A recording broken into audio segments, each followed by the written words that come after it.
The honeymoon phase is over. When the Nikon Z8 first dropped, we called it the Baby Z9. We called it the camera of the year. And for a while, it was. But let's be honest with each other.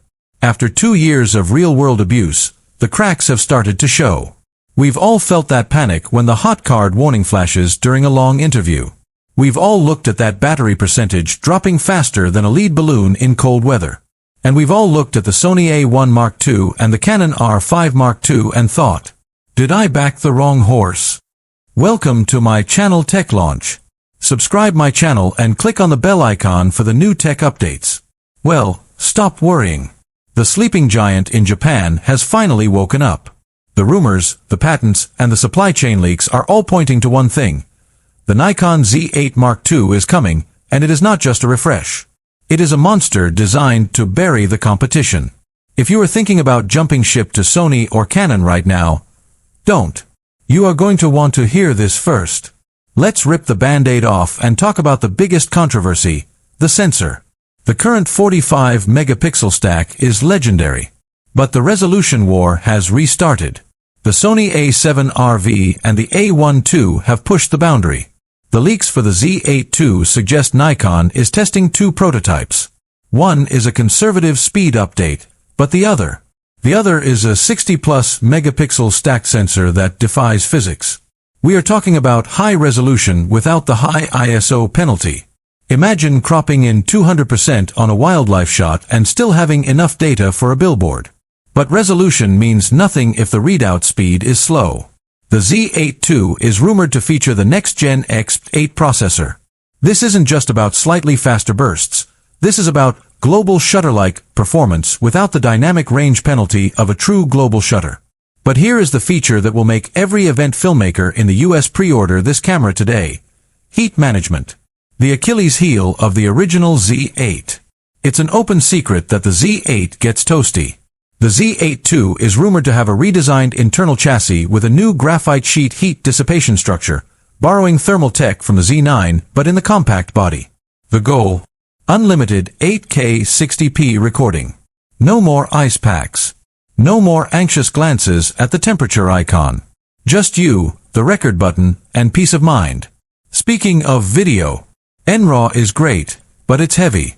The Z8 II is expected to introduce new, more efficient compression algorithms for internal RAW recording.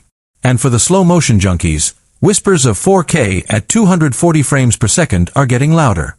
That is not a typo. 240 frames per second in a hybrid body.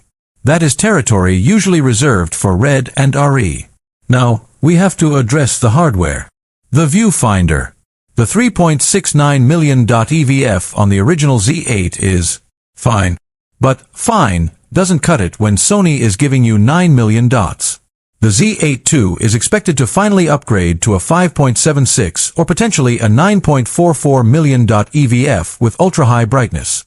When you look through this, you shouldn't feel like you're looking at a TV screen. You should feel like you're looking at reality. And then, the battery. The Z8's reliance on the EN-EL15C has been its biggest weakness compared to the Z9's massive brick. While the Z8 II won't change the battery form factor, to keep the size down, it is rumored to come with a new, higher-density D variant of the battery and a processor so efficient that it squeezes an extra 30 to 40% runtime out of the same cell. But let's talk about the niche wishlist items that pro users have been begging for. Number 1. Dual CF Express Type B slots. The SD card slot in the current Z8 is a bottleneck. It slows down the buffer. It can't handle high bitrate video backups. If Nikon has the courage to put dual CF Express slots in the Z8 II, it instantly becomes a mini Z9 in every sense of the word. Number 2. AI Autofocus 2.0. We are hearing about a new action priority mode that predicts athlete movement, similar to what Canon is doing, but trained on a much larger dataset. It doesn't just track the eye, it tracks the intent. Price. Inflation is real. The original Z8 launched at an aggressive price point. With these upgrades, do not expect it to stay there. We are likely looking at a launch price closer to $4,500. Is it worth the premium? If it replaces your need for a cinema camera and a high-res stills body, then yes. It pays for itself in one job. The release timeline. Nikon typically operates on a 3 to 4 year cycle, but the pressure from the competition is accelerating everything. We are looking at a late 2025 announcement with shipping in early 2026. Here is the bottom line. The Nikon Z8 II isn't just about specs. It's about trust. It's Nikon telling us, we heard your complaints about the heat. We heard you about the battery. And we fixed it. If you own a Z6, a Z7, or even a D850, this is the endgame. This is the camera you buy and don't upgrade for a decade. So, the question is, will you trade in your original Z8, or are you jumping ship? Let me know in the comments. Ship to Sony or Canon right now? Don't. You are going to want to hear this first. Let's rip the band-aid off and talk about the biggest controversy, the sensor. The current 45 megapixel stack is legendary. But the resolution war has restarted. The Sony A7RV and the A1 II have pushed the boundary. The leaks for the Z8 II suggest Nikon is testing two prototypes. One is a conservative speed update, but the other is a 60-plus megapixel stacked sensor that defies physics. We are talking about high resolution without the high ISO penalty. Imagine cropping in 200% on a wildlife shot and still having enough data for a billboard. But resolution means nothing if the readout speed is slow. The Z8 II is rumored to feature the next-gen Expeed processor. This isn't just about slightly faster bursts.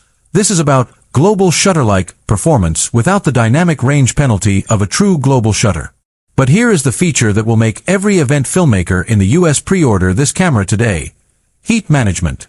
The Achilles heel of the original Z8. It's an open secret that the Z8 gets toasty. The Z8 II is rumored to have a redesigned internal chassis with a new graphite sheet heat dissipation structure, borrowing thermal tech from the Z9 but in the compact body. The goal? Unlimited 8K 60p recording. No more ice packs. No more anxious glances at the temperature icon. Just you, the record button, and peace of mind. Speaking of video, RAW is great, but it's heavy. The Z8 II is expected to introduce new, more efficient compression algorithms for internal RAW recording. And for the slow motion junkies, whispers of 4K at 240 frames per second are getting louder. That is not a typo. 240 frames per second in a hybrid body. That is territory usually reserved for RED and RE. Now, we have to address the hardware. The viewfinder.